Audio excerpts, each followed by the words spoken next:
अथ चतुर्थोऽध्यायः। सूत उवाच वैयासकेरिति वचः तत्त्वनिश्चयमात्मनः उपधार्यमतिं कृष्णे औत्तरेयः सतीं व्यधात्। आत्मजाया सुतागार पशुद्रविणबन्धुषु राज्ये चाविकले नित्यम् विरूढां ममतां जहौ। पप्रच्छ चेममेवार्तम् यन्मां पृच्छत सत्तमाः। कृष्णानुभावश्रवणे श्रद्धदानो महामनाः। संस्थां विज्ञाय सन्न्यस्य कर्मत्रैवर्गिकं च यद् वासुदेवे भगवति आत्मभावं दृढं गतः। राजोवाच समीचीनं वचो ब्रह्मन् सर्वज्ञस्य तवानघ। तमो विशीर्यते मह्यं हरेः कथयतः कथां। भूय एव विवित्सामि भगवान् आत्ममायया। यथेदं सृजते विश्वं दुर्विभाव्यं मधीश्वरैः। यथा गोपायति विभुः यथा संयच्छते पुनः। यां यां शक्तिम् उपाश्रित्य पुरुशक्तिः परः पुमान्। आत्मानं क्रीडयन् क्रीडन् करोति विकरोति च। नूनं भगवतो ब्रह्मन् हरेरद्भुतकर्मणः। दुर्विभाव्यम् इवा भाति कविभिश्चापि चेष्टितम्।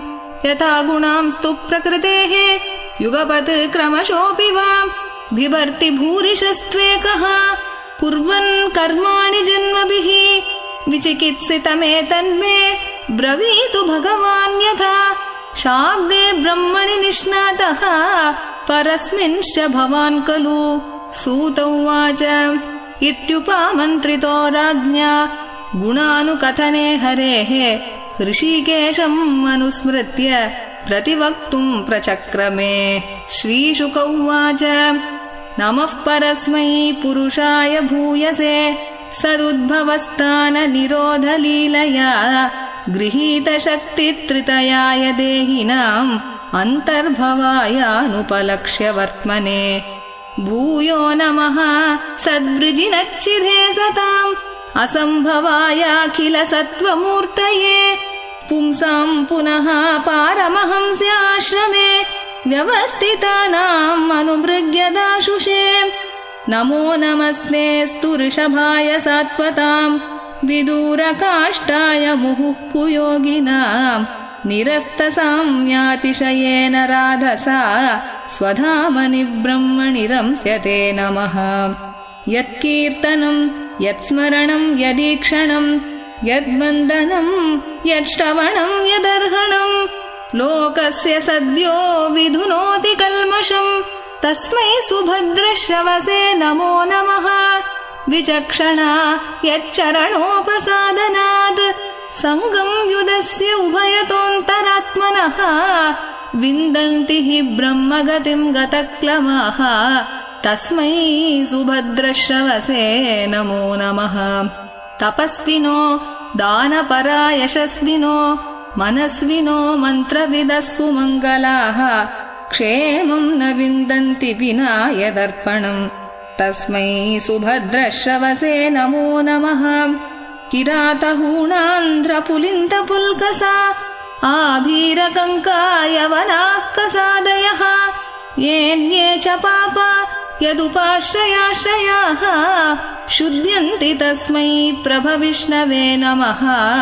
स एष आत्मात्मवताम् अधीश्वरः त्रयीमयो धर्ममयस्तपोमयः गतव्यलीकैः अजशङ्करादिभिः वितर्क्यलिङ्गो भगवान् प्रसीदताम्। श्रियः पतिः यज्ञपतिः प्रजापतिः धियाम् पतिर्लोकपतिर्धरापतिः पतिर्गतिश्चान्ध्रकवृष्णिसात्वताम् प्रसीदताम् मे भगवान् सताम् पतिः।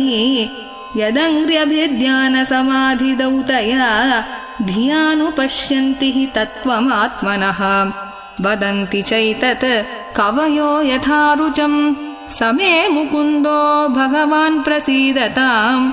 प्रचोदिता येन पुरा सरस्वती वितन्वताजस्य सतीं स्मृतिं हृदि स्वलक्षणा प्रादुरभूत् किलास्यतः समे ऋषीणाम् ऋषभः प्रसीदताम् भूतैर्महद्भिर्य इमाः पुरो विभुः निर्मायशेते यदमूषु पूरुषः भुङ्क्ते गुणान् षोडशात्मकः सोऽलङ्कृषीष्ट भगवान् वचांसि मे। नमस्तस्मै भगवते वासुदेवाय वेधसे पपुर्ज्ञानमयम् सौम्य यन्मुखाम्बुरुहासवम् एतदेवात्मभूराजन् नारदाय विपृच्छते वेदगर्भोऽभ्यदात् साक्षात् यदाह हरिरात्मनः। इति श्रीमद्भागवते महापुराणे पारमहंस्यां संहितायां द्वितीयस्कन्धे चतुर्थोऽध्यायः। श्रीहरये नमः। श्रीहरये नमः। श्रीहरये नमः। गोपिका जीवनस्मरणं गोविन्द गोविन्द। सद्गुरुनाथ महाराज की जय।